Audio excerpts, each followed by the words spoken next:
رمضان আর এই কিয়ামুল লাইলকে বোঝাতে অনেক সময় অন্য শব্দ ব্যবহার করা হয়।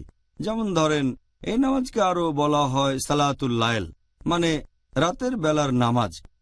এটাকে আরো বলা হয় তাহাজ্জুদ, এছাড়াও বলা হয় বিতর, আবার অনেক সময় তারাবি।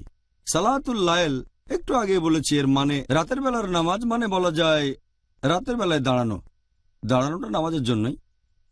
এর আরেকটা নাম হচ্ছে তাহাজ্জুদ। এটার মূল আরবি শব্দ হাজাদা, যার মানে জেগে ওঠা। একজন লোক ঘুম থেকে জেগে উঠে নামাজ পড়ল, এই নামাজকে তাহাজ্জুদও বলে।